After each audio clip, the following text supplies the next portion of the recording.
Good morning, everyone. Welcome back to another episode of Rants About Tech Alive. What number are we today?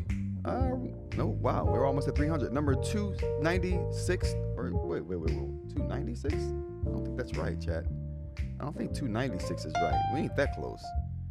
We're not that close, chat. I think we might be at oh boy. Is it 269 today? I think that's what we're at. I think we're at 269 today. For this Monday, March 2nd, we blew through February, chat. We totally blew through February. This is Rants About Tech Live, where we talk about today's tech news, talk about today's eInk news, talk about random stuff along the way as well. If you're interested in that kind of stuff, join us. Monday through Friday, 10 a.m. to kind of whenever. I'm here in sunny Philadelphia. I usually have my sunny Philadelphia cam. It's actually not sunny Philadelphia today. It's cloudy Philadelphia today. But we don't have the sunny Philadelphia cam anyway, so we're moving on. All right, 269. All right, good. We're at 269 today. Thanks, Aaron. We're in cloudy Philadelphia today with some of my good friends in the chat. I really appreciate you guys for being here. Let's get the air horns going for you guys. If I don't have the heater fall over on me, there we go. It's cold in here today. It is cold in here today. Let's get the air horns going for the chat crew today. I appreciate you guys. We got a couple of things to talk about today. I'm waiting for some good eInk news to drop. We're still waiting. We're deep into the year. We haven't seen too much of anything exciting yet, but I'm hopeful. Today we got to talk about some TCL stuff. You guys know I don't really like to talk about TCL, especially their Nxtpaper line of stuff. Their TVs are good though. TVs are good. Some options for Discord, and maybe even some Apple related tech news. But first up, let's talk about some intro stuff. But basically, Blood Moon tomorrow morning. So if you guys don't know what the Blood Moon is, it's a lunar eclipse to where a shadow is cast on the moon, but it appears reddish to us to Earthlings. It looks red. So tomorrow morning, if you're in the U.S., I think about 5:45, 6 a.m. They predicting we're gonna have a Blood Moon. Lasts a little while. The only one for the next 3 years. So catch it while it's hot. Microsoft bans Microslop. I don't know what that's about, but I mean, no one wants to be associated with AI slop. But if what you're doing is AI slop, then I don't. Michael B. Jordan, big win for Michael B. Jordan at the Actors Awards last night. Big up for him.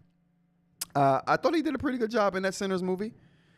I thought the guy who played the guitar, I don't remember his name, I thought he did a way better job of acting. He probably should have won that award, but Michael B. Jordan's the bigger name. It's also when the enemies are respawned in Hyrule. Oh, wow. Really? That's awesomeness. Happy post-Blizzard Monday. Whoa. I don't know if we're out of the woods yet, Dr. Ling, but we'll see. Good morning. We'll see if we're out of the woods. We don't know. What else? Remember we were talking about some printer stuff. How I was telling you guys. I was like, listen, the prices on stuff is going to go up. Prices are skyrocketing, everybody, on everything. Okay, so I'm like, I wanted to pull the trigger on this printer. Listen, I tried to make it happen. I was pulling strings, but those strings were tight. They couldn't be stretched. So I was like, oh God. So, but the printer went up $150 the next day after we talked about that on Friday's Live. And then it went back down to normal price 2 days later. Listen, if that's not a volatile market, I don't know what is, okay? If that's not volatile, I don't know what is. The prices don't know what they want to do. So I guess the point here is, if you're planning on something, if you're eyeing something, don't wait too long. I wish I had my "Don't Wait Too Long" song queued up. I'm gonna have to get that sound bite queued up here. What else we got for random stuff in the morning? You guys remember video games on floppy disks? Video games on floppy disks. Remember? I don't know if you guys are video gamers back in the day, but I remember being a video gamer, a PC gamer back in the day. I've been a PC gamer for so long. If I can remember buying floppy disks and having to install 16 floppies. And you know what happened when you got that many floppies of information to install, right? On number 15, something happens and the file gets corrupt. You got to start all over again. Those are good times. Those were good times in technology. Those were totally good times in technology. What about the holidays we got for today, chat? International Rescue Cat Day. Anything dealing with cats, you guys know I gotta throw it in there. Now I'm a recent cat person. Like I haven't had pets my whole life until recently. I've been converted, so to speak. Now there are things I didn't know about pets because I just never had one. Now cats, get your pets spayed and neutered, okay?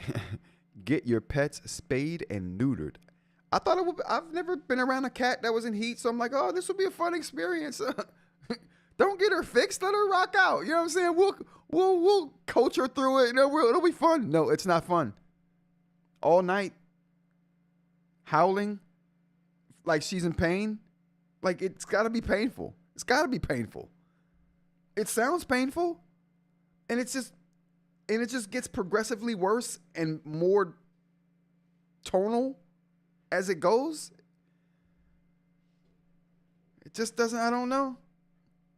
Dr. Ling said, "Thanks, Bob Barker." Oh, that you caught my Bob Barker reference. Bob Barker was the man, or is he still the man? I don't want to put him in the grave if he ain't there yet. So, like, I'm dealing with this, and the cat's now keeping me up because it's more tonal now. It used to be cute, like don't make me do that again. I won't. But now it's more tonal. It's like, and it's. I thought somebody broke in. Listen, I almost reached for my gun under the bed. Play no games. Like, who's in here? Oh, that's the cat. Oh, what? Sound like a grown man? Seriously? She sounds in pain? Oh, he been there for a while now. Good to go. Okay, so I didn't put it on him. He's there. Rest in peace, Bob Barker. Bob Barker was the man. Definitely get them pets spayed and neutered. You know what I'm saying? I used to think, oh, why bother with that if it doesn't need to? If the sounds are what's bothering you, oh, okay, well, we can deal with the sounds. No, those sounds are unnatural. Sounds like your house is haunted by burglars. Not good. Not a good feeling when you're trying to sleep. Okay, all right, let's get to the tech news, you guys.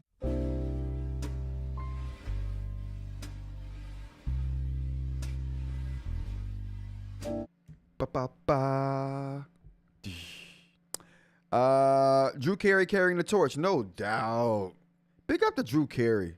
I heard he got the gig. I didn't know what happened to Bob Barker, but I did hear that Drew Carey got the gig. And he I mean, from what I understand, he's doing a good job. When you get that gig, it's for life until you go. And like Bob Barker was the template. You do that until you die, okay? Big up to Drew Carey. First up we got on the tech news is going to be, what we got here, chat? What we got here? We got Apple. Okay, we don't have Apple news. We're just still talking about what Apple's going to talk about. And since today is Monday, and Tim Apple, aka Tim Cook, made the announcement that the events and the festivities start on Monday, but the presentation that everyone's waiting for won't happen until Wednesday. I felt we should talk about it because it's Monday and they're preparing for it currently. What are the details? There are no details, but we'll talk a little bit about it. Apple product launch this week starting Monday morning. Your boys, I'm predicting stuff. According to Tim Cook, with a special event kicking off in New York on Wednesday. With new iPhones, iPads, Macs all rumored, which Apple product announcement this week are you most excited about? And I guess that's the question, chat. With new Apple products looming, are you guys excited about anything that they might talk about? I mean, the 17E is probably a shoe-in. Am I correct? Yeah, the 17E. New iPad Pros, a new iPad Air is definitely coming for sure.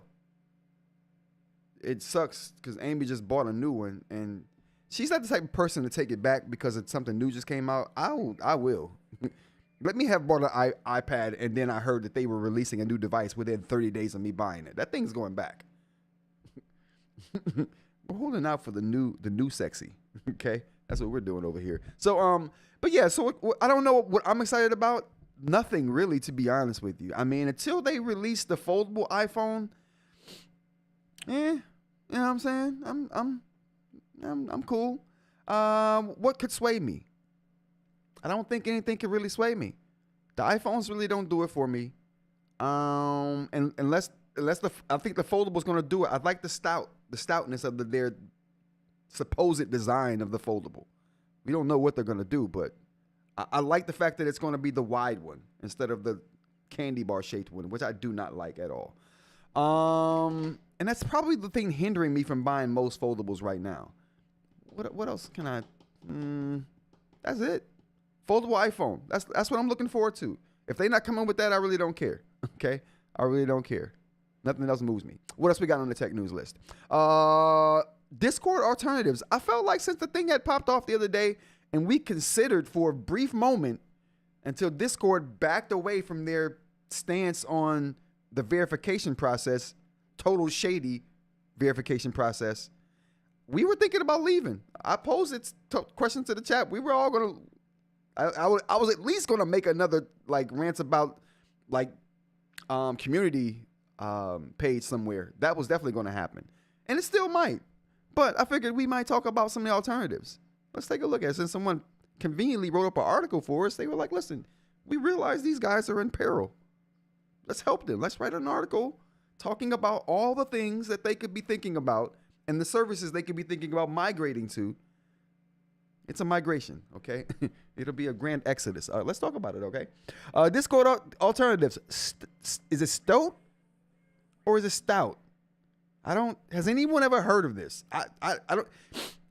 You don't convince me that I should go to your platform if I can't even pronounce what the word is, or if the word doesn't sound pleasing. Come like Stoat.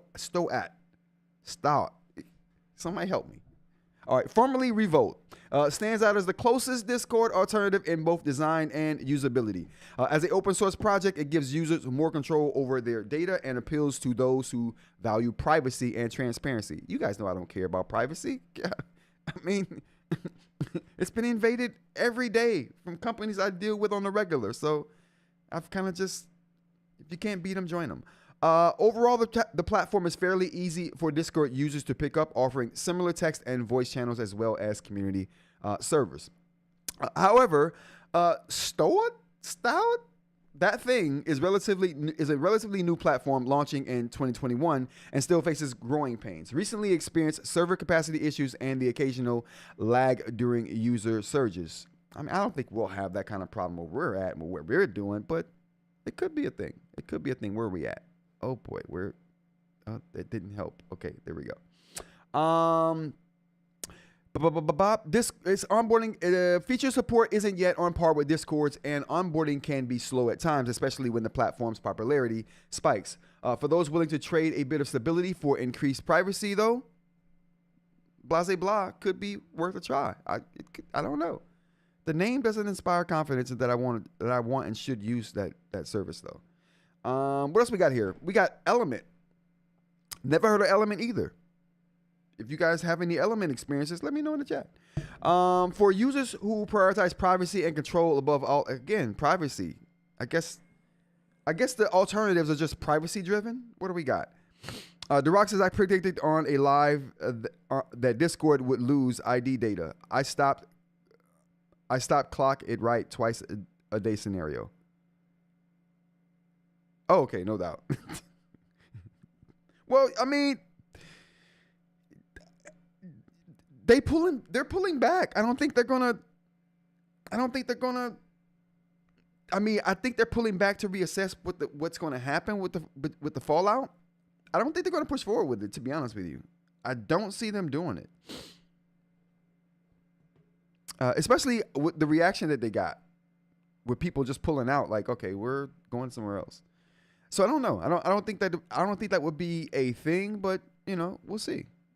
Oh, I don't even see my numbers here. I don't need to. All right, Element. For users who prioritize privacy and control above all else, Element offers a compelling alternative. Built on decentralized matrix protocol, Element enables users to self-host servers, maintain end-to-end encryption, and federate. I like federation.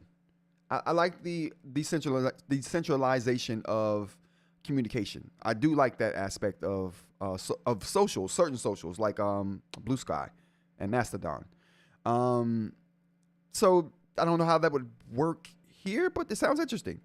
Element enables users to self-host servers, maintain end-to-end encryption, and federate with other matrix-based services. This ensures that no single company controls your data. While the setup and interface requires a bit more technical savviness than Discord's, Element is a good choice for users who value secure, decentralized communication. And that's always been the knock on decentralized services and services that rely on the Fediverse. Or that are part of the Fediverse. Setup is usually less straightforward. Blue Sky nailed it though. Mastodon, not so much. I think their interface is a little more clunky, but that's been the knock, right? It's not easy to set up and understand for people. If someone came along and made all of that super easy to understand and made a user interface that just kind of walked you through it and presented it in a more palatable way, I think it could be good. I definitely think it could be good. What do we got in the chat? The Rock says they're stopping ID requirements not because people are leaving. It's because their third-party ID verification got hacked immediately. I didn't hear that. Well, I mean, that was the main concern for us, right? Is that if they get hacked all the time, like why would you give them such sensitive information considering what they go through, right? And I say be careful on Discord all the time because I report on all of the hacking and the what can I call it? I guess not hacking would be not the correct phrase, but anytime they have an intrusion in their data, right? If I get wind of it, I report on it. But the thing is, they're always making it out to be a third party, right? Oh, this was a third party, not us directly. A third party that we use to house data, they got hacked. So, yeah, that's a thing. All right, next up we got TeamSpeak, which I am somewhat familiar with because I've used TeamSpeak in the past. It was probably my first foray into Discourse style services, if you will. If your primary need is high quality, low latency voice chat, which that's one of the reasons I came upon and stumbled upon TeamSpeak. I think another one was called Wolf something, Wolf Speak, Wolf Audio, Wolf something. If you guys heard of that Wolf thing, let me know what it's called. I can't remember exactly. TeamSpeak is the best alternative to Discord if you're looking for that low latency, high quality of and not high quality, low latency, and yeah, I guess high quality. I do mention high quality here, but it doesn't take a lot of resources. It's a very efficient program for what it does. While it remains popular among competitive gamers for its superior audio and private server hosting, its text chat and media sharing are quite basic. It's also missing built-in video calls as well as emojis and GIFs. Like I said, very efficient and streamlined. So if you don't mind not having as many features, it's great for voice-centric groups that don't need all the bells and whistles. Like again, that's what makes it so efficient. That's one of the reasons I actually migrated to this from Wolf, whatever it was. I forgot what the name of it. No, Wolfram Alpha is the querying app, right? Or knowledge engine. There we go. Wolfram Alpha is a knowledge engine. Classic passing of the buck, no doubt. This Wolf something was a Discord TeamSpeak type of service. I forgot what it's called though.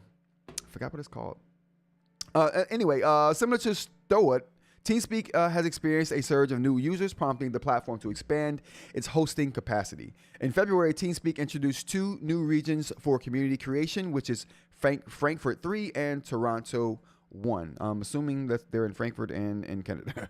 And lastly, actually not lastly, yeah, I think it is lastly. Lastly, among the services like Discord, we have a Mumble here.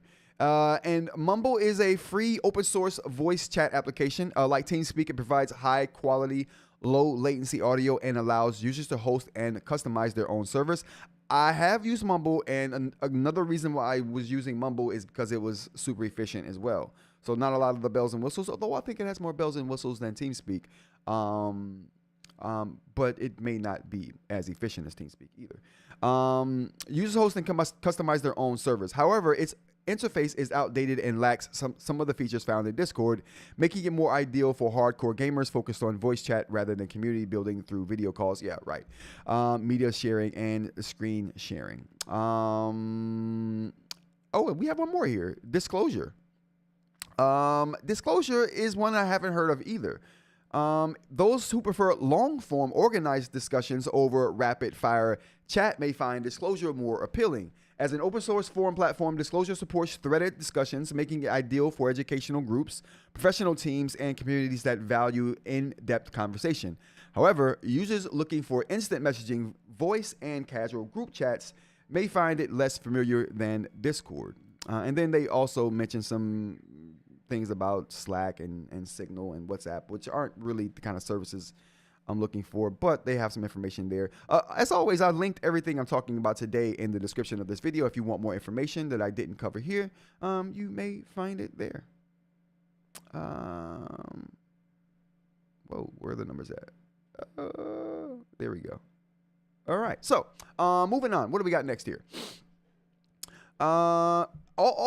Hitting on Wolfram Alpha though. If you guys haven't tried Wolfram Alpha, it's super. It's all. I mean, it's weird now in the days of AI search, right? Dr. Ling, what do you think? Is there still a space for Wolfram Alpha right now, considering what AI is doing in search engines right now?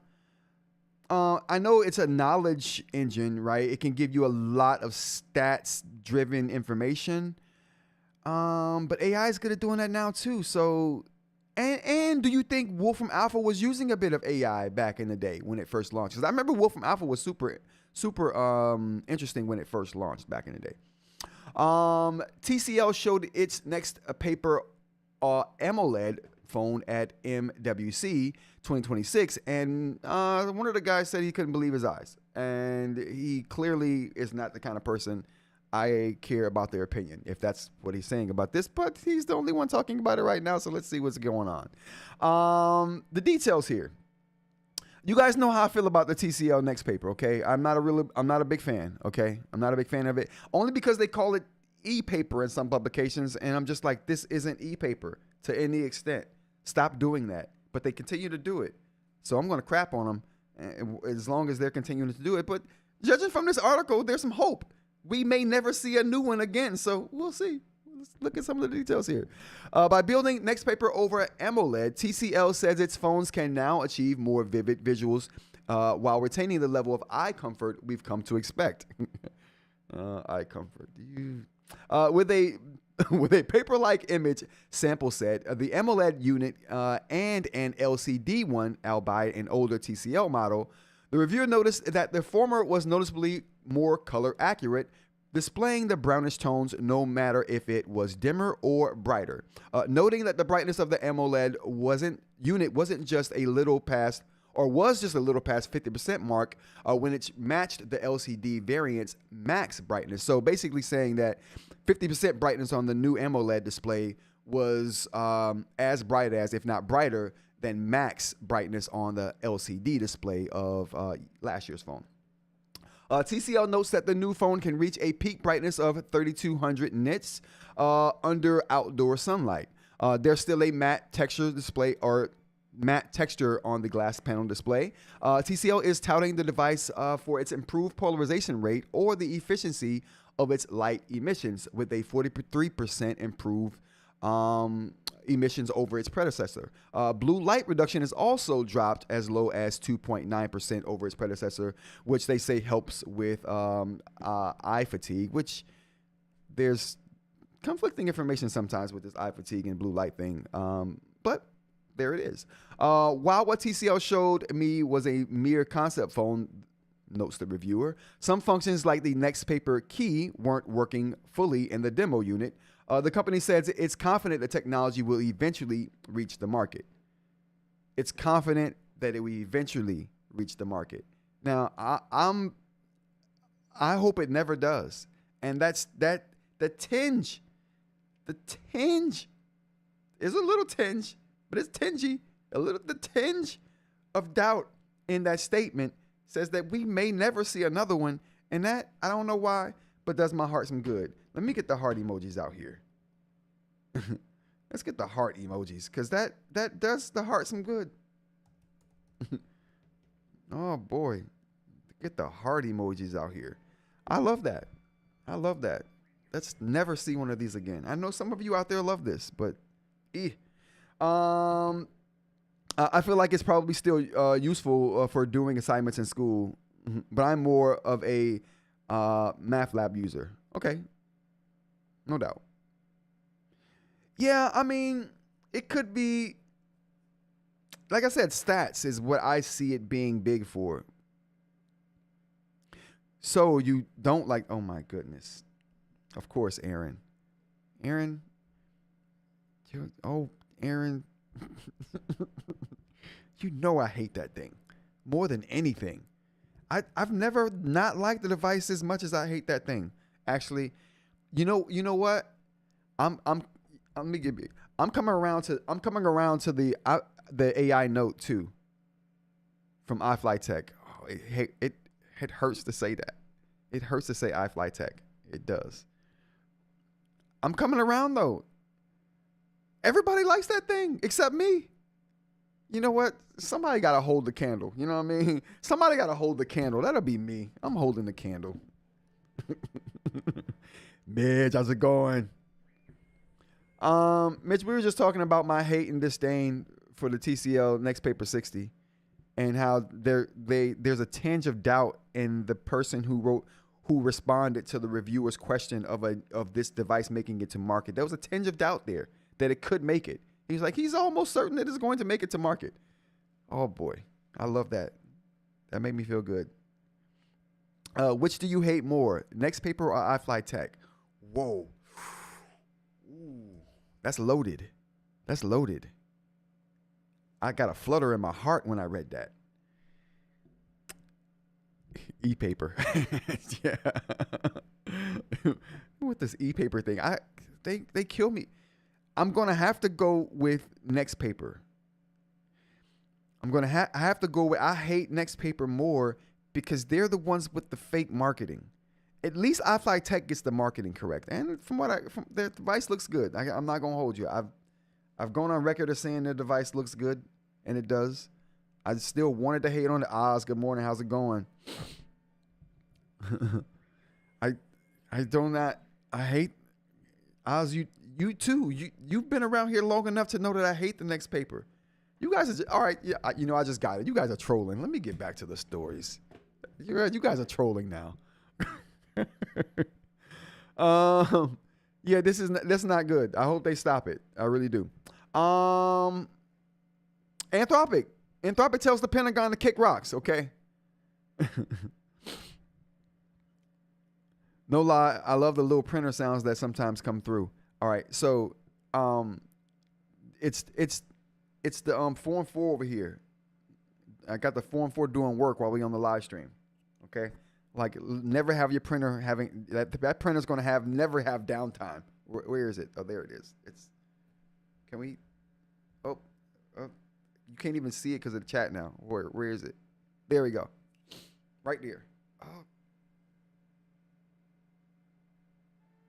Right there. You see it? Oh, there it goes. Okay. All right. We're done being silly. Let's get back to the tech news. Claude tells the Pentagon to kick rocks. Listen, where's the applause going for Anthropic?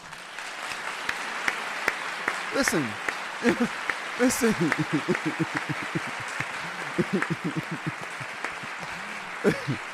Listen, Anthropic deployed my number one rule in negotiations. Don't negotiate.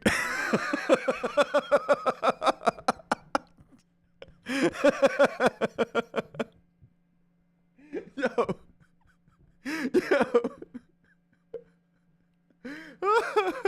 She, good morning. Thank you.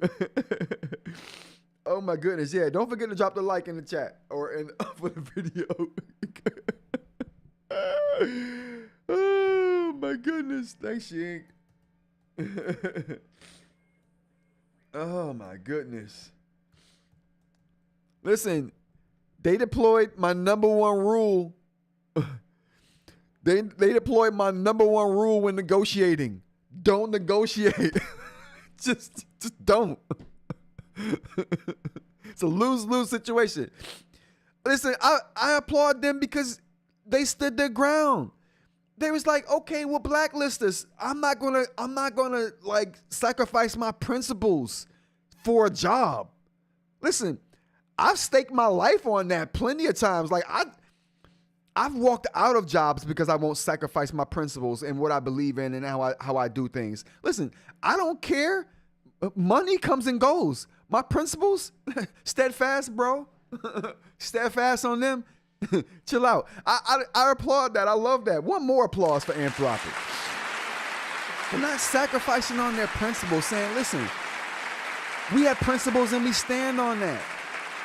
Come good, bad, or indifferent. And I love it that a company is standing on business. You know what I mean? Anthropic is standing on business. I love it. I love it. So anyway, they're going to face some backlash. They're going to get blacklisted. It's right after that. OpenAI step right up. Oh, you want to use our AI? You want to use our bots for automated weaponry? We don't care. Good. We just allowed ads on everything. People don't even know what's real and what's not because of us. Cool. We clearly have no principles. None. Zero. I wish I had one of Clue's bombs right now. I'll drop one. Big up to DJ Clue. Man, I love that. I love it. I love it, and I love it. Okay, so moving on. What do we got for details here? Anthropic lost its Pentagon contract Friday over a dispute about the military use of Claude. Anthropic vows, though, to challenge any supply chain risk designation in court. And basically, that's what they're going to get. They're going to get a supply chain risk designation that might affect them in adverse ways, but we'll see. They said no intimidation or punishment from the Department of War could force it to cave. And listen, oh my goodness. I wish I had one of DJ Clue's bombs right now. I would drop one for Anthropic. I don't have anything even comparable to that. Do we got gunshots? We don't even have gunshots. We have what do we got? We got a meow. Can we do the meow? Okay. That doesn't quite fit the bill. You know what though? Anthropicals are like, oh, you're gonna blackball us, you're gonna blacklist us, you're gonna put us on you're gonna designate supply chain risk. Shut up. We don't care. We're Anthropic, bro. Shut up. Okay. All right, we're moving on. Anthropic's Claude hit #1 in U.S. apps downloads Saturday, overtaking ChatGPT while the Pentagon blacklisted the company for refusing to loosen safety guards for military use of its AI model. Hours later, like I said, OpenAI, maker of ChatGPT, announced its own Pentagon deal after the Defense Department agreed to red lines similar to Anthropic's.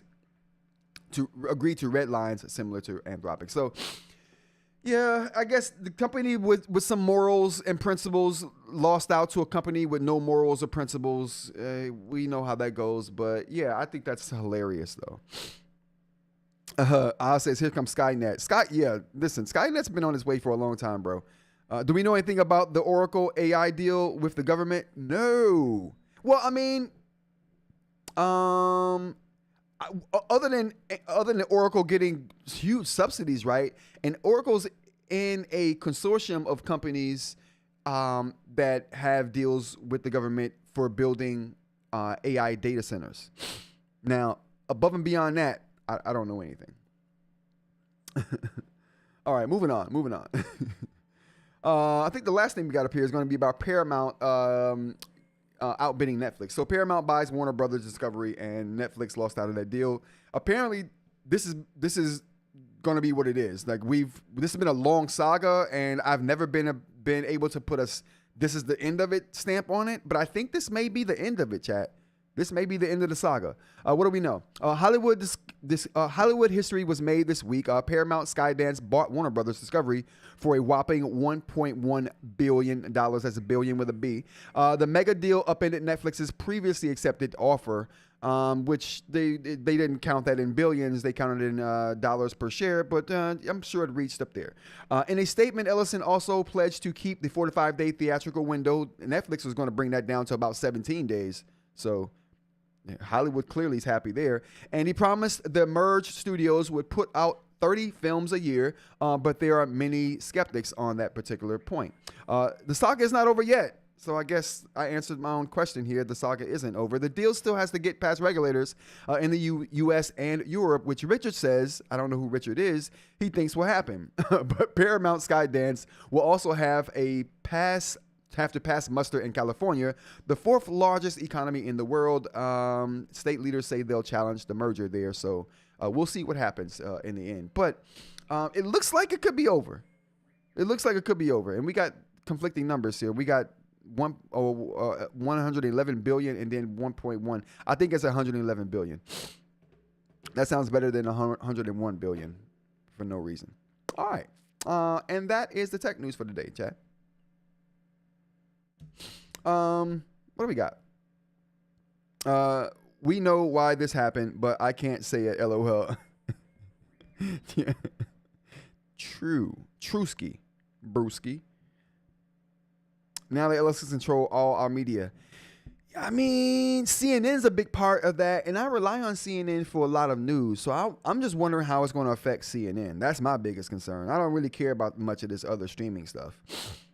But I do rely on CNN for a lot of news. I mean, you got to take everything you see and read with a grain of salt, right? I mean, that goes without saying this day and age. But I at least start my research with CNN. And then we'll take it from there and see what happens. All right, and that's going to be it. Let's get into some of the eInk news. We got the second half of the show to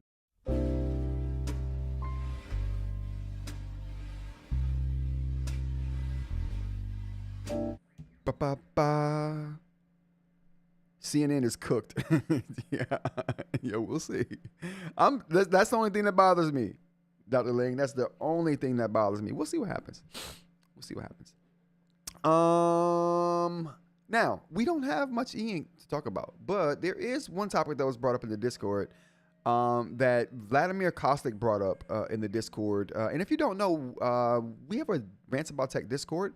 It's really the Rants About Discord now, and we have a Rants About Tech channel in that Discord. You can go down and to the description of this video and get to the invite for the Discord there and join the discussions that we have there. One of those discussions was about USI being in the new Galaxy phones, or next year's version of the Galaxy phones, maybe. I couldn't find any corroborating information on that. So if you guys know more than I do, let me know in the chat or in the comments in the replay. But it's a very interesting thought. What do we know about USI?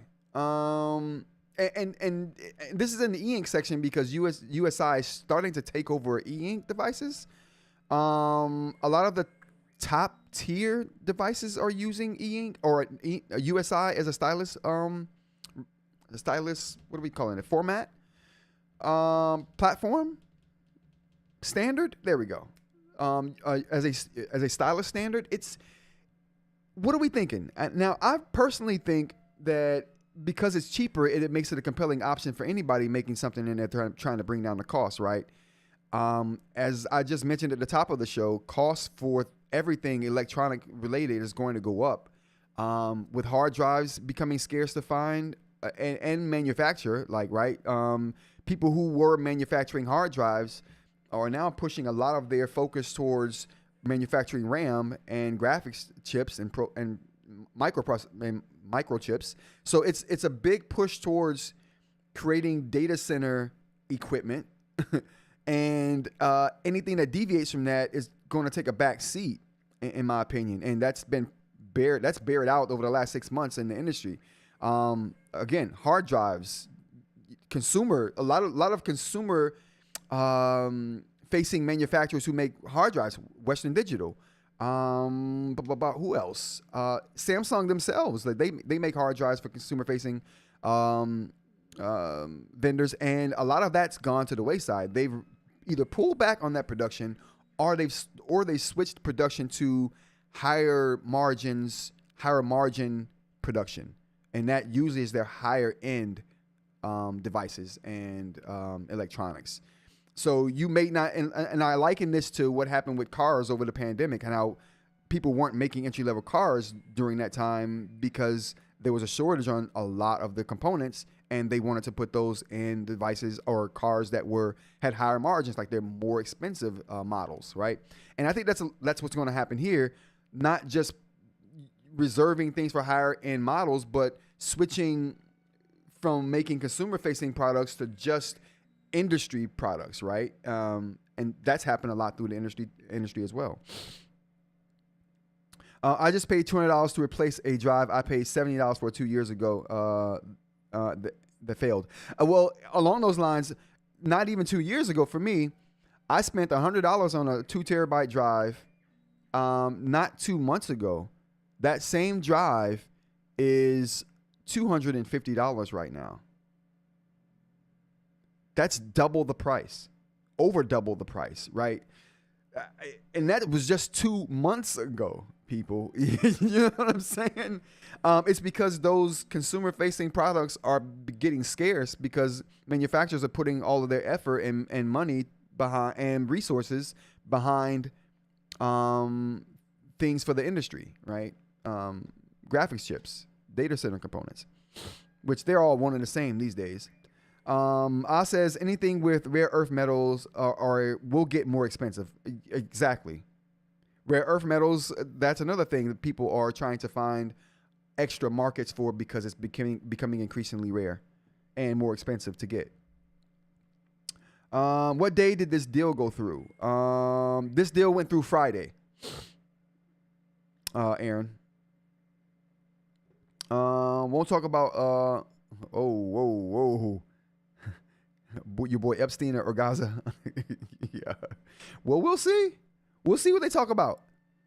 Like I like a well-rounded. Like I said, I don't trust any news source because even CNN can get biased.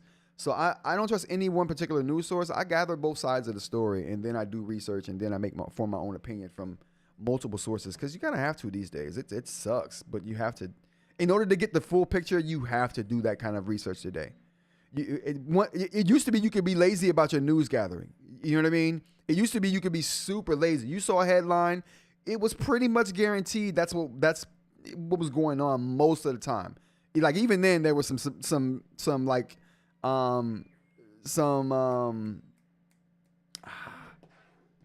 subterfuge going on, right?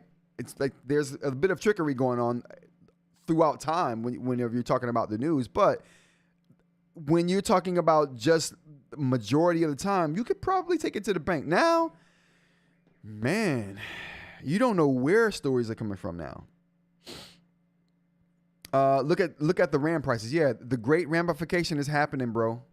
RAM is a thing of getting consumer grade RAM now is a thing of the past. I can't tell the difference between the Paper Pro and other ERM tablets. Says Aaron about the USI ERM debate. That's because Remarkable does such a great job with USI, but that is the exception to the rule. I don't think, to be honest with you, Aaron, no one else has cracked USI except for Remarkable. Nobody. Google haven't cracked it with their Chrome devices because the Chrome setups, garbage, trash. You know what Remarkable could do, and this would. I mean, not just Remarkable, but somebody could come along and make a really good USI pen that adheres to the 2.0 standard. And if they did that, they would catch all of the devices under the sun with USI. But we don't know that Remarkable is using USI. They're just using they're using a form of active communication for their stylus and tablet. We don't know what the standard is that they're using. We're calling it USI because that's the most widely known standard, kind of like how Wacom EMR is the most widely known EMR. It's not the only EMR in the game. There's different varieties of it now. As long as USI works a good like Remarkable, I don't really care. Right, again, Aaron, that's the exception to the rule. Most don't, which is why I care. I've never tested anything outside of Remarkable where USI was good. Passable, yeah.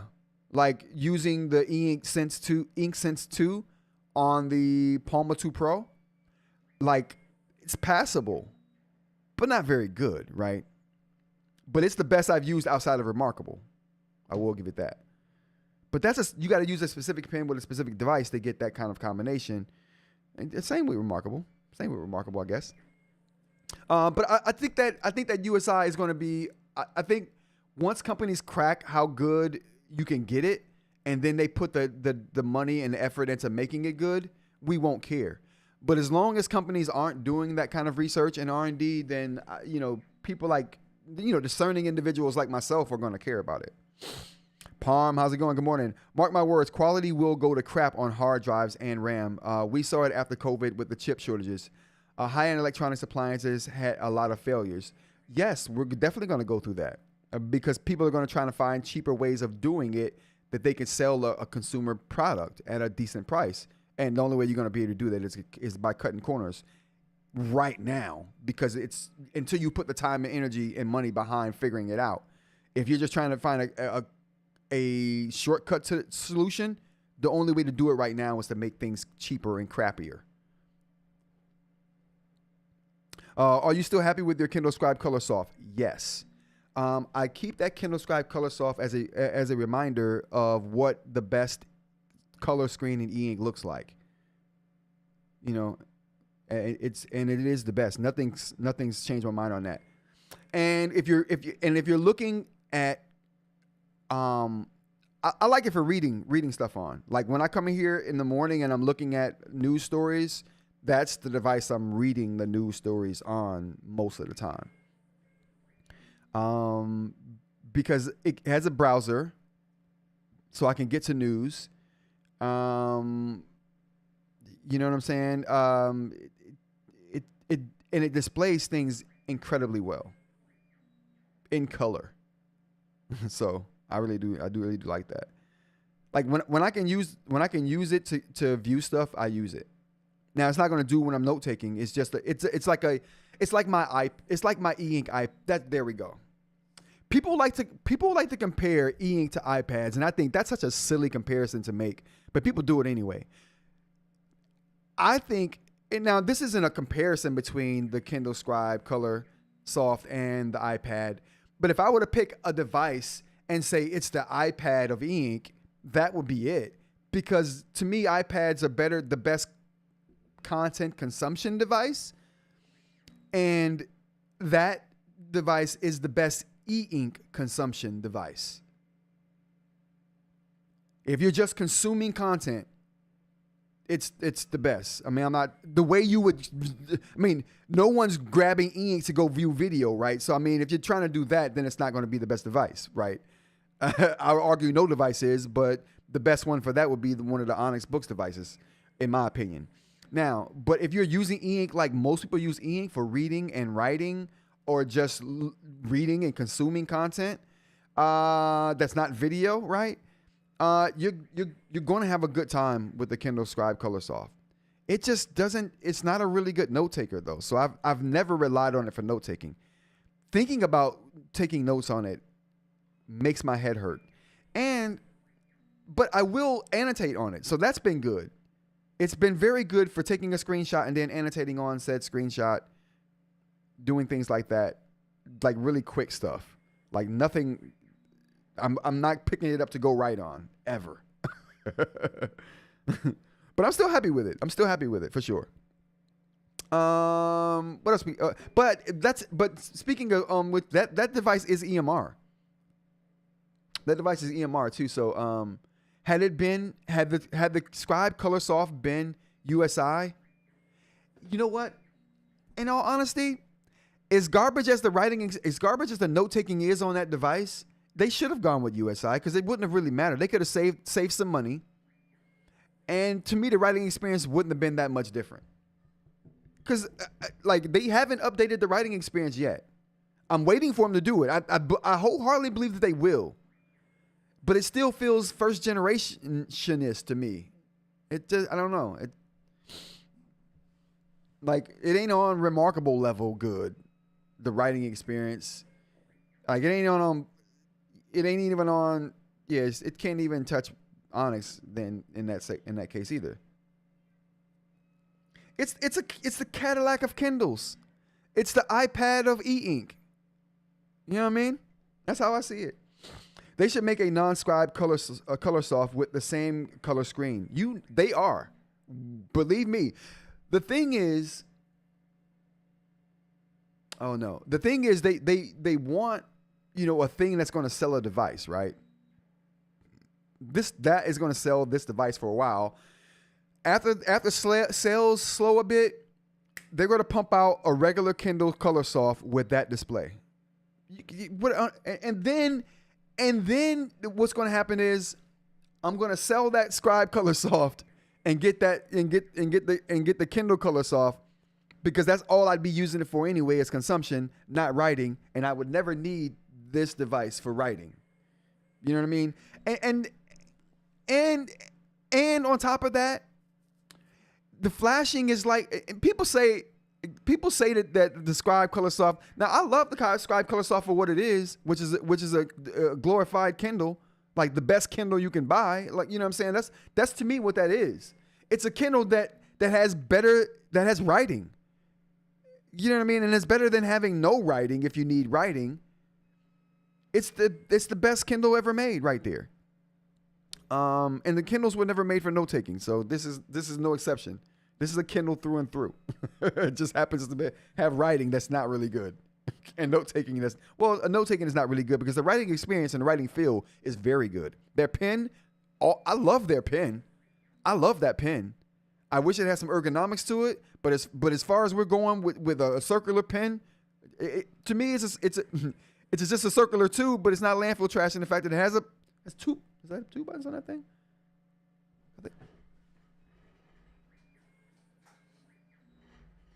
No, we got 1 button on that thing. Oh, and then if you replace, oh my goodness, if you replace the nib they got in there with something like this nib right here, you got the pixel orange composite white nib right here. This thing feels like a dream, and it doesn't wear as easily as most plastic nibs because it's a composite material. This thing is awesome. I love this. I do love the pen.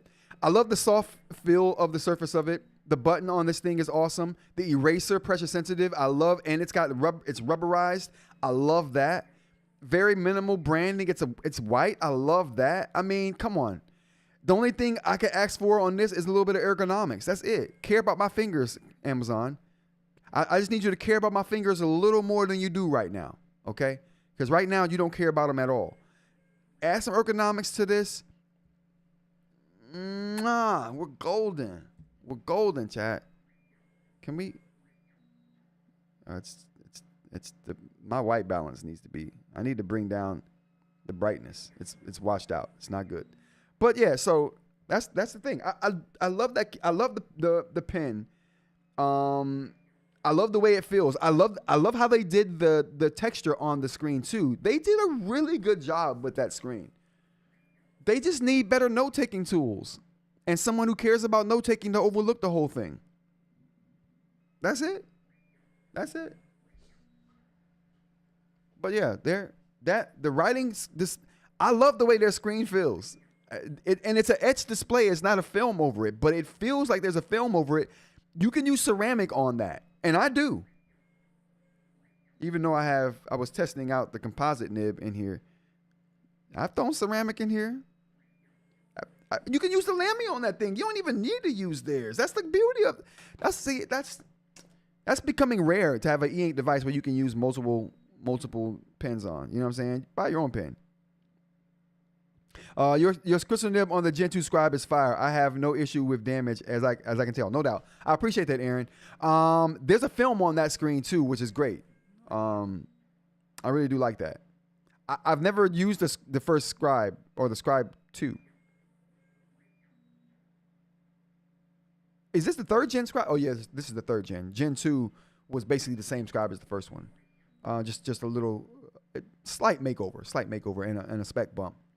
Would have been nice to have the pen match the device color. That would have been nice. Yeah, yeah, you're right. I ain't gonna hold you. I do like a white pen though. I don't know why, but I do like a white pen. Probably because they're so rare. You don't really see a lot of white pens. But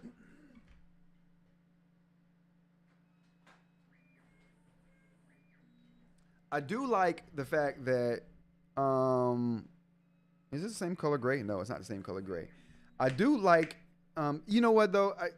I wish they'd have gone another route with their case because every time I use their case, I'm automatically reminded I'm automatically reminded of how much better the Remarkable case is and how this is just a cheap imitation of that.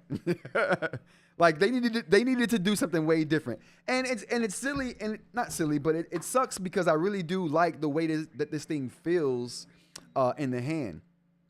And with the bezels, can we get there? And with the bezels being so thin on this device here, I just they killed the design of this thing. The design and the feel of this thing, I really do love it. I love touching it. And that this surface, like I said, it feels like there's a film over this, but there's not. And I don't know. I love the way it feels. I love the way it feels with felt. I love the way it feels with ceramic. I love the way it feels with plastic and the composite here. Yeah. But having it the same color would be fine. But yeah, I'm just in love with the aesthetic. But you're right. Now that I got the pen on here, yeah, having a pen to match the border of the device would have been on point. Especially since they added the fig color to the pen for the fig device. You know what I'm saying? That would have been cool. That would have been super cool. They have two cases. I like the other case better. The flip over the top case, I don't like that. Yeah, that felt weird to me. I didn't like it at all. Kind of surprising that there's no Kaleido 3 device that matches the bezel with the screen. There's no that matches the bezel with the screen. Oh, the color of the screen to the bezel, meaning because they're all trying to like have a darker. They're all trying to have the darker bezel to kind of like detract from the fact that the screens are much darker than typical eInk displays because of the color layer. Oh, we got one 3D print done. Oh, you guys want to see it? You guys want to see it? Hold on. You guys want to see a 3D print off the printer?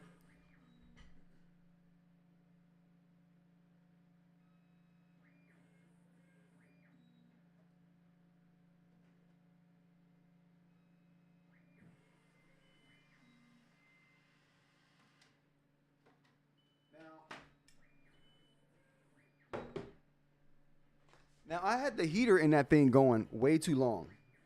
Oh damn! Was my butt in the screen? I'm sorry, y'all. I did not. Well, let's get a different view.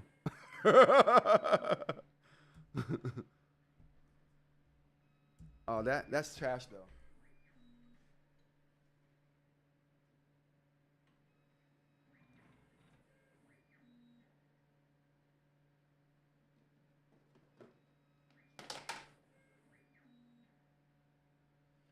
Okay, so this is. Can we? You guys know what these are?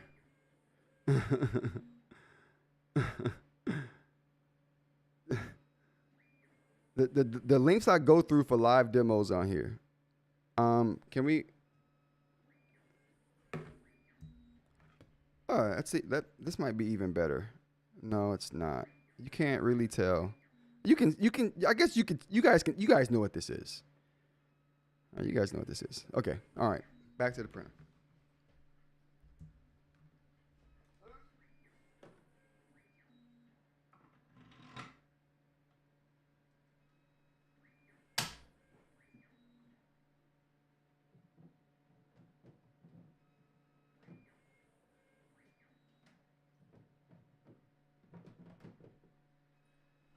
All right. Okay. My bad, chat. I had to show you guys that. Butts behind the chat. You good? No doubt. No doubt. I appreciate that, Mitch. You know what I'm saying? No one wants their ass in the camera. You know what I mean? Unless you one of the Kardashians. You know what I'm saying? I used to have a butt in my younger years. I have no butt. I've worked my butt off. Okay? It's gone. It's gone.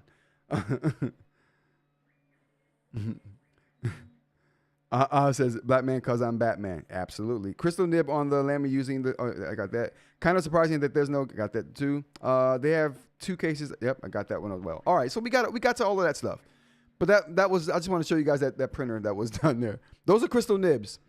Crystal Nib sleeves, by the way. I think that's it. Let's get to some Reddit chat before we get out of here. Let's help some people on Reddit if we can. New Boox user trying to understand this ecosystem. Now, he wrote a book. Okay.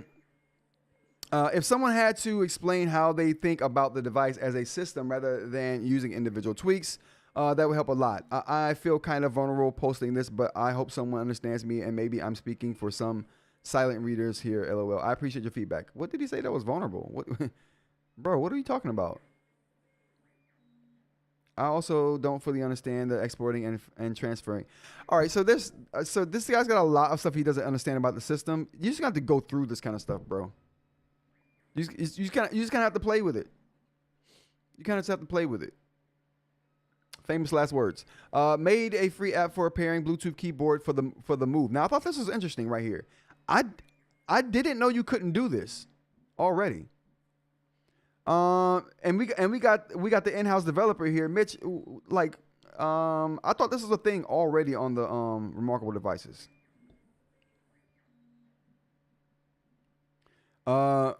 Recommenting Vagar AMA coming up. Read the user manual, right? Listen. Oh, it's not stock. Okay, I thought it could. I don't know why I thought that.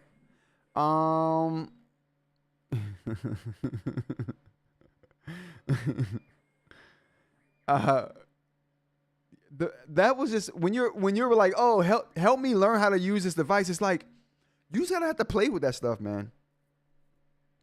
You could already enable the Bluetooth via CLI, etc., but the app just makes it more approachable for non-techies. Oh, no doubt, Mitch. Appreciate that.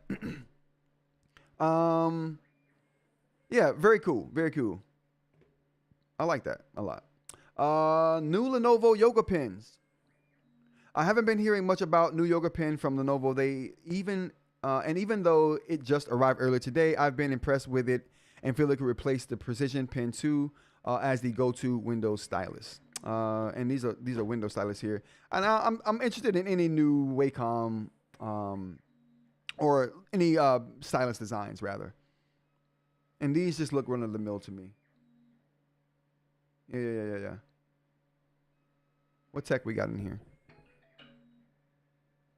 Oh, this is regular support or surface tech for their stylus. Okay.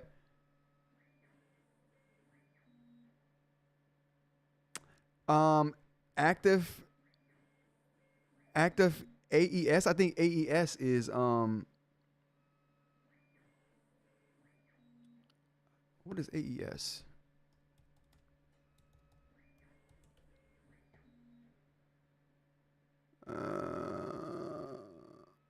I think active is what? Active electrostatic. Okay, it's a mixture of both. Okay, so the AES is the same technology that that Mont Blanc uses with their pen.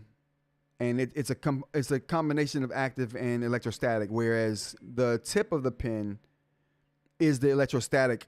It creates the electromagnetic field, and the device itself just uses a regular digitizer.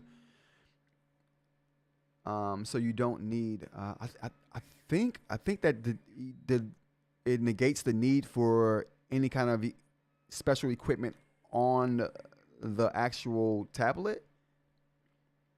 If anybody knows better than that, let me know. That's been my understanding of this AES technology here, but that's interesting. But not. I mean, this is okay, but design-wise, that's what I was really kind of looking at. It looks like other USI pens, in my opinion. Nothing special there. Nomad 3D printer, light case, and handle. Now, you guys, let me know. Does it look like this Nomad? Good morning, bro. How's it going? Is it me, or does this case look like it's inset inside of a cover? Because the actual Nomad cover is like a folio with a back. This looks like it's sitting inside of a case that pen is a part of on the right side. Let me know, Chad. I've never seen this before. I'm more interested in that, to be honest with you, than the light. Actually, you know what? That is what it is. That's absolutely what it is. I wonder how they're connecting the Nomad cover to it, though. And that's interesting to me. What do we got here?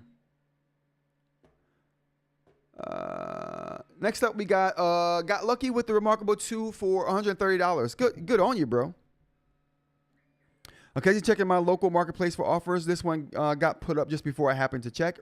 Wrote to seller who was in the middle of moving houses. Got it with the original invoice and everything. Incredibly still has 98.5% battery health and is literally like new. I'm very happy. You should be very happy. Remarkable 2s are, man. Remarkable 2s are so good. Dave, how's it going, Dave? Good morning. Homesick today, but enjoying the show, Rod. Oh, snap. Out of town? You can get some crazy thin 90 to 100 degree USB-C connectors. Oh. So that's how the light is connecting. Okay. Oh, he said homesick. He meant home at homesick. Okay, Dave. Yeah, I hope you feel better, Dave, for sure. I thought Dave meant he's homesick, like he went traveling, like he went to Alabama. Yeah, absolutely, Dave. I hope you feel better, buddy. Speculation on my part, says Mitch. No doubt. Not out of town. I'm homesick. LOL. Yeah, I figured that out after Rob gently corrected me. My Remarkable 2 is my favorite tablet to just write on. I listen. The Remarkable 2 kills it. I mean, if you're in the market for an eInk device, you couldn't go wrong with a Remarkable 2.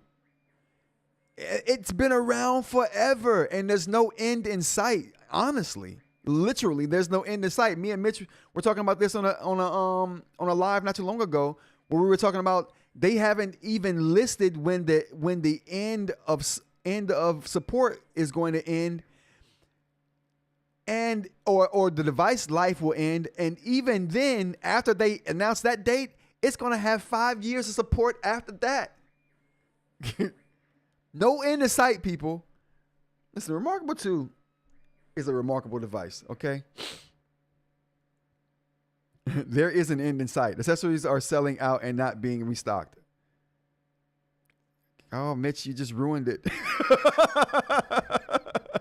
Mitch, you just ruined it, bro.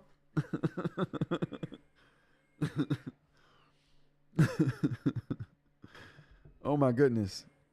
Okay, Mitch. So there's an end in sight now. 86 are everything I just said. I don't care. The Remarkable 2 is still kicking butt. It's just a good device. The device will still have update though, at least 2030 though, for sure. Listen, 2030 is a long time away. That's a long time away to get some use out of the device. I mean, it's and if you consider this when you talk about the Remarkable 2, this is how good that Remarkable this is how good Remarkable is at efficiency, right? Seeing what they need to do and doing just enough to get that thing done. The panel that's in the Remarkable 2 was like 5 or 6 years old by the time the Remarkable 2 launched. That Carter HD panel was old as crap before they even launched the device. They took an old panel,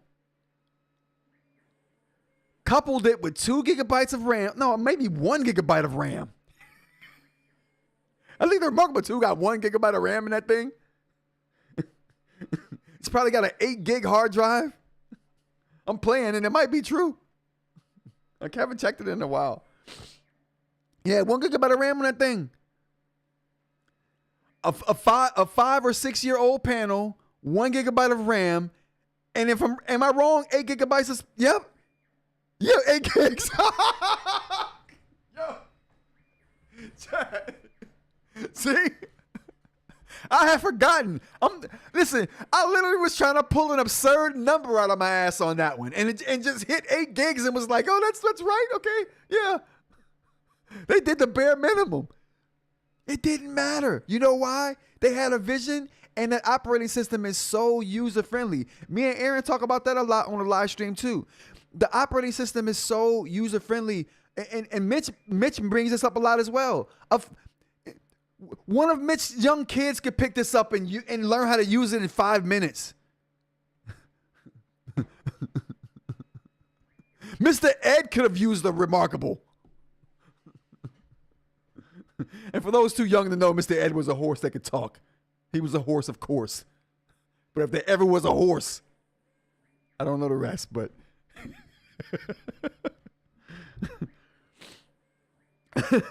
Longevity is one of the main reasons I back Remarkable and Supernote over Boox. No doubt. No doubt.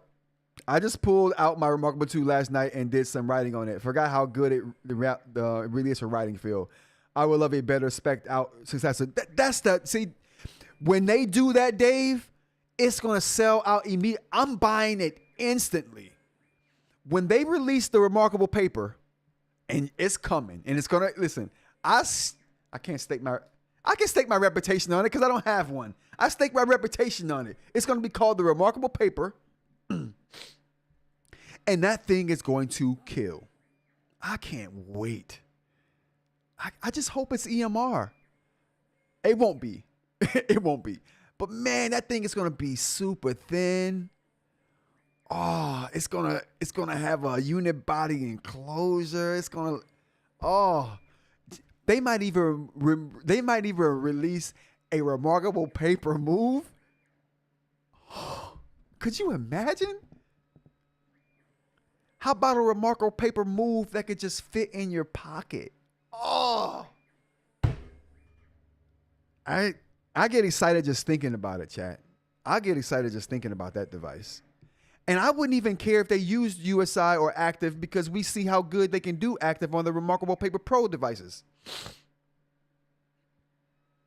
It's so good it converted a hardcore Boox user to Remarkable. I'm looking at you, Aaron.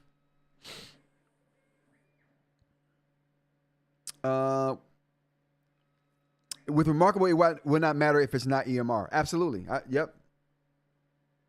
No doubt. Listen. It's a tech-gasm.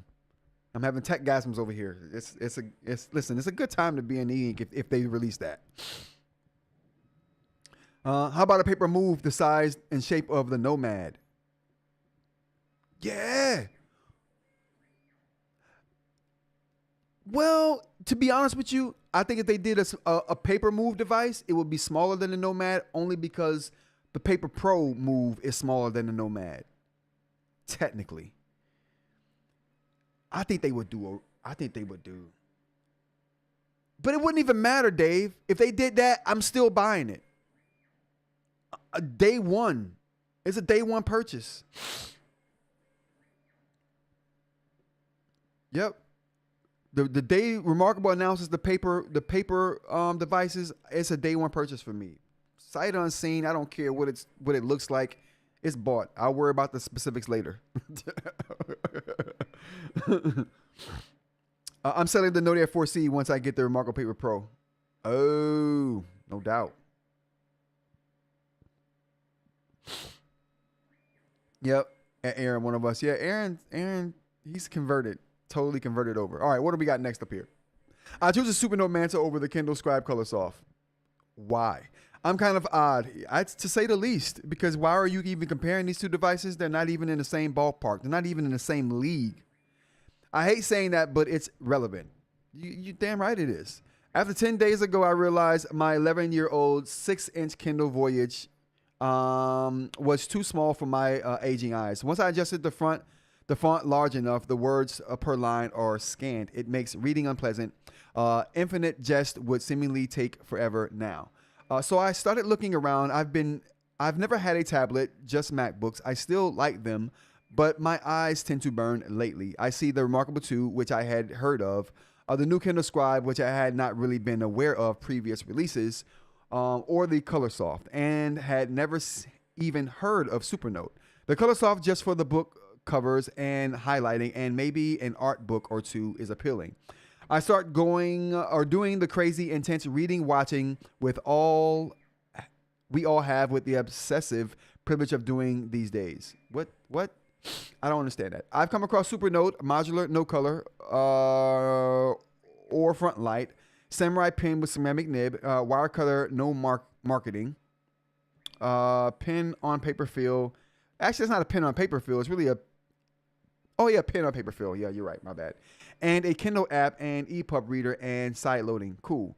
Writing longhand appeals to me. I think I haven't done it in years, really. We'll see. I have a lifetime of stories, some pretty good, that will disappear with my demise. Okay, what are we talking about? I don't. All right, they lost me here. But let's go to the question here. I choose a Supernote Mantle over a Kindle Scribe Colorsoft. If you're writing, you should. I think that goes back to what I just said when I first started talking about. I think it was Oz who brought up whether I like to use the Kindle Colorsoft still. As a content consumption device, yes. As a note taker, no. And I think that's what this person has came to realize, is that it's not a very good note taker. The Mantis is a way more capable note taker than the Scribe Colorsoft could ever achieve and aspire to be in its current form. So yeah, I agree here. I agree with that.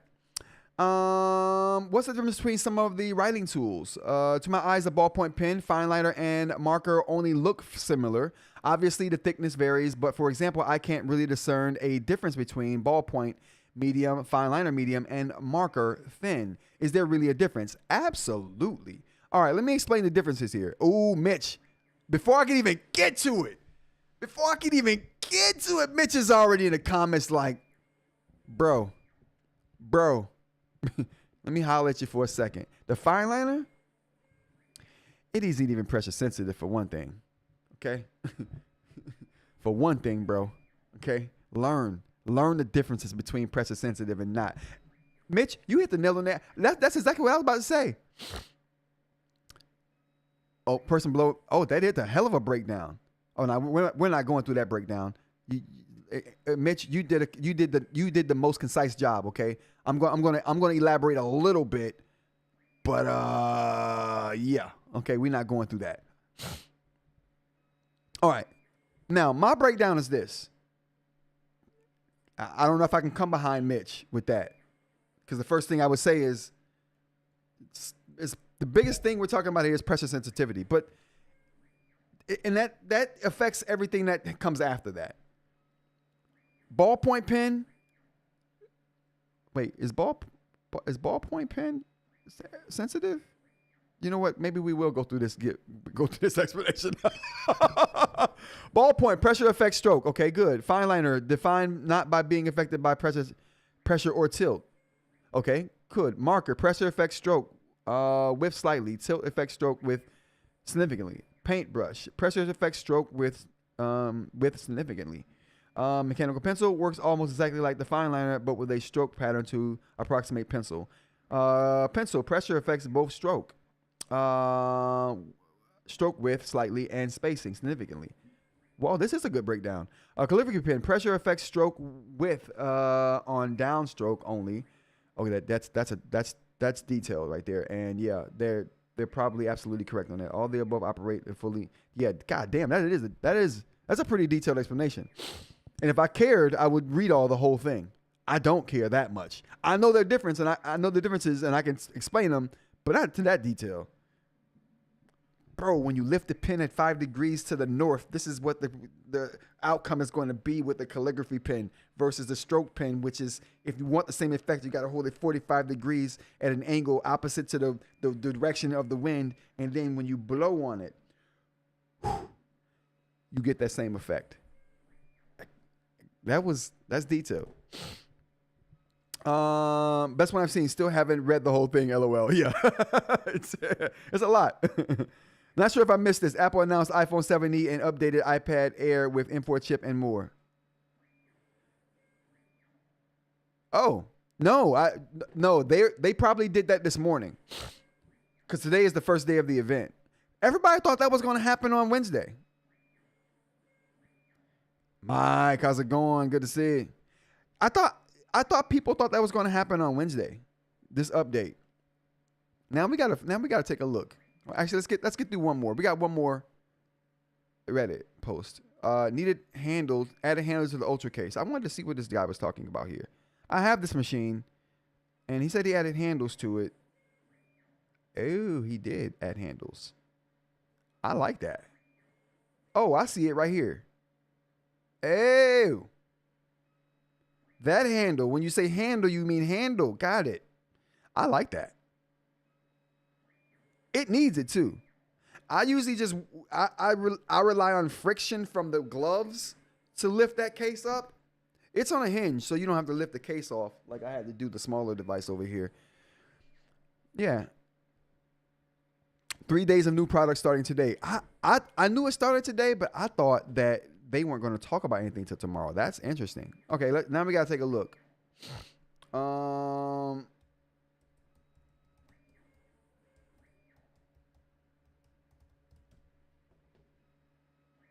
Ooh.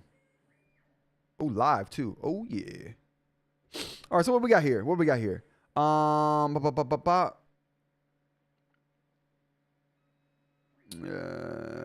This time, Apple is ditching the traditional one-day keynote for a 3-day rollout. It isn't certain what will be revealed. Already announced. Okay, here we go. iPhone 17e coming. I knew that was coming. So we got the Air starting at $599, 11-inch model with $799. It's an M4 too. For the 13-inch model, the new iPad Air comes with an M4 processor and more memory than its predecessor. I might have to tell Amy to send that thing back because I wouldn't mind talking about Rob, I appreciate that.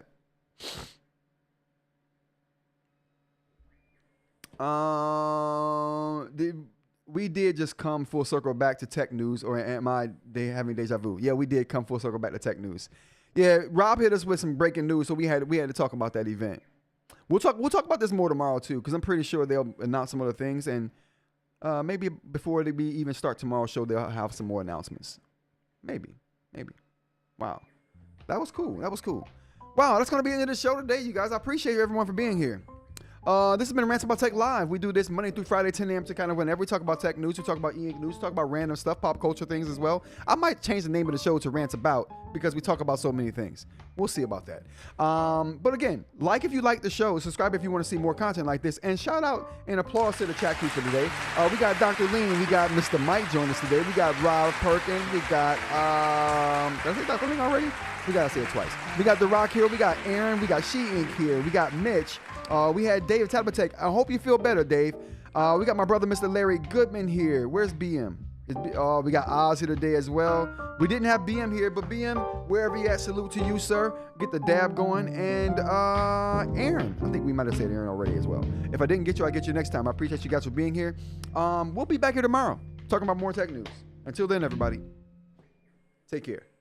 Have a good rest of your day.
you.